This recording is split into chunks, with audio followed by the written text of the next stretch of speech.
So let's head over to Ian Lee in London, who is standing by. And Ian, you're following a couple of stories for us this morning, including details on that devastating earthquake overnight in Croatia. What can you tell us? Good morning, Jeff. Yeah, there was a frantic search for survivors last night after that powerful earthquake rocked Croatia. Rescue crews and heavy machinery pulled debris away from collapsed buildings. At least 7 people have died in the magnitude 6.4 quake. The youngest is believed to be a 12-year-old girl. Officials fear the death toll could rise as wreckage is removed. Even after the tremor, many people were afraid to go back inside out of fear of aftershocks. Some slept in their cars or at relatives, while about 200 people sheltered in military barracks.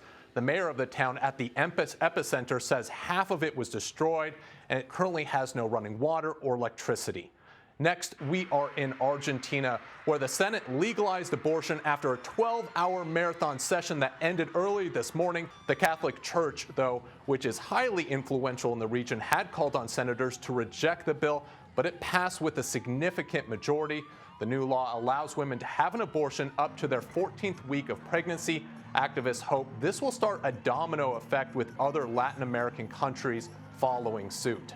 Next, we are here in the UK, where debate over the Brexit trade deal is underway in the House of Commons. The clock is ticking to get it done before tomorrow's deadline, but Prime Minister Boris Johnson believes he will succeed. The opposition Labour Party says it will back the deal.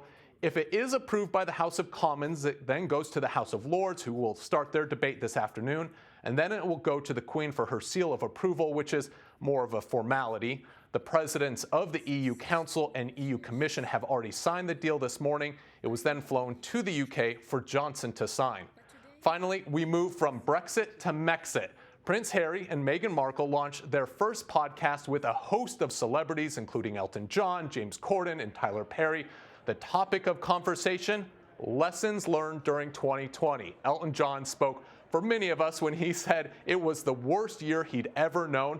We also heard Harry and Meghan proclaiming on it that love wins. That could be a reference to this past tumultuous year after they controversially stepped back as senior royals. And this new podcast is part of a deal with Spotify. They also have a huge deal with Netflix to make a range of documentaries, featured films, scripted shows, and children's programming. And Jeff, what many Brits here found interesting in the podcast came at the end when we heard from the couple's 1-year-old son, Archie, who wishes listeners a Happy New Year, but he does so with a hint of an American accent. I'm sure that's driving the royals crazy, but of course, we Americans love that. So, Ian, I know you were trying to get back to the States, because obviously you want to see your family. You know, so now that we are on the eve of New Year's Eve, is there a message that you would like to send? Well, it just so happens that I do. And this goes to you, the team at CBSN, also our viewers, but especially my folks in Wyoming watching right now, just wishing them and you all a happy and healthy 2021. All right, what a great message. And yeah, Ian's folks in Wyoming, thanks for watching, for waking up early with us. Ian Lee, good to see you again. You too.